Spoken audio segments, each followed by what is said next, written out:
From News 5, here's your Power of 5 weather and today's top stories. Sponsored by Akron Children's Hospital. All right, everyone. Hope you enjoyed the mild weather. We've got a freeze warning in effect, not tonight, but for Friday night and Saturday morning for overnight lows in the 20s. 40 overnight tonight. I think tomorrow we hover in the lower and middle 40s through the day. I think most of the rain stays well to the south of Greater Cleveland, maybe even Akron. So not much rain. Maybe a wet snowflake for the southern counties tomorrow. Clouds tonight for Akron, 37, 46 tomorrow. A chilly weekend, lake effect rain and snow Saturday, a high near 48. Rob. All right, Mark, let's take a look at today's top stories. First, it was healthcare, then manufacturing and offices, and soon retail. Now we know which businesses are next on the road to reopen Ohio. Governor Mike DeWine announcing today hair salons, barber shops, nail salons, and day spas can begin to reopen May 15th with a number of new safety measures in place. Things like customers waiting in their cars before their appointments, stylists wearing masks, and cleaning between each guest. May 15th is also when restaurants can begin offering outside dining. Then on May 21st, inside dining again with new protocols in place. No gathering areas, tables 6 feet apart or separated by a barrier, salad bar and buffet items served to you at your table. Other businesses like gyms and movie theaters were not addressed. Governor DeWine did promise to have more information on daycares Monday. These reopenings mean more than 90% of Ohio's economy will be open this month. That's good news for the 1.1 million Ohioans who have filed for unemployment in just the last 7 weeks.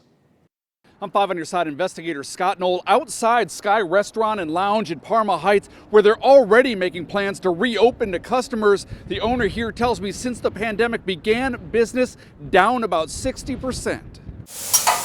At Sky Restaurant, it's the day owner George Knockel waited nearly 2 months to hear. Yeah, because it's some light at the end of the tunnel finally. That light, a reopening date. But when diners do return, it will be anything but normal. Disposable menus, social distancing, and staff in masks. Part of new guidelines aimed at stopping the spread of COVID-19. I don't think in my time I imagined that we'd be in something like this. But he says during this pandemic, safety has to be everyone's priority. But will it? 5 on your side investigators obtained this video shot earlier this week inside a Cleveland Heights restaurant. Workers nearly shoulder to shoulder, not wearing masks. Unacceptable, says Pierre Bajani. You can't do that. You can't. Bajani is part of the governor's restaurant advisory group. They helped come up with the new guidelines. They don't understand the severity, that there is a problem out there. And we need to be careful and able to eliminate this problem. He says enforcing the rules needs to be a two-way street. Customers keeping restaurants honest and vice versa. We have to police each other and we have to help each other and make sure that things are in the right direction. Knackel believes the more everyone works together following the rules, the faster restaurants will recover. Yet he's realistic about what that recovery could look like. I don't think it's going to happen like a light switch, like they say, turn the light switch on and everybody's back. I think it's going to take time to rebuild the customer base, to come back in, and make them feel comfortable and know that we're doing the right thing to keep them safe. But Johnny stresses the new guidelines are not permanent. He says the advisory group will continue to monitor what's working and what's not working and make changes as time goes on. In Parma Heights, I'm 5 on your side investigator Scott Knoll. Now, as more businesses in Ohio open up and we have more contact with one another, the number of people who get coronavirus will likely go up.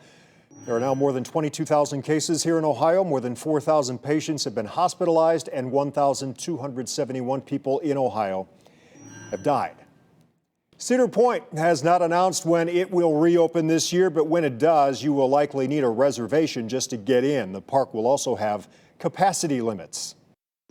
I'm Caroline Sweeney. Pork producers across the country are wondering what's going to happen next if processing plants don't open up soon. One Ohio farmer tells me he's found an alternative for his hogs to make sure people still get the food they need. Farmers are eternal optimists. David Schaub is one of 3,500 hog farmers in Ohio, and if the recent plant closures are bothering him, he won't show it. I love it.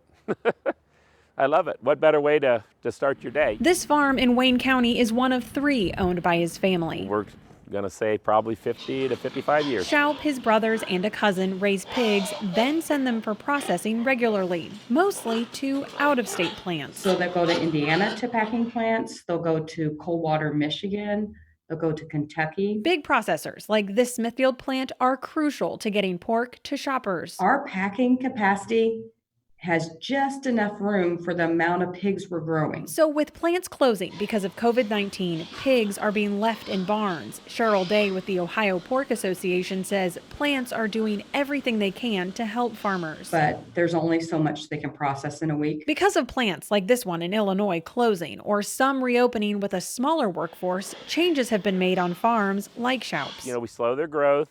We buy ourselves some time. These plant closures are why shoppers aren't seeing as much meat on shelves. And when pork does return, they could pay a little more. Even if the prices are up in the grocery stores, farmers are losing nearly $40 per pig. This could be, for some, financial ruin. And Shoup is trying to keep his farm running.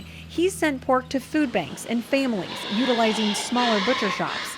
Shoup's optimism continues past the pandemic. I still think long term looks good for us. In Smithville, Caroline Sweeney, News 5.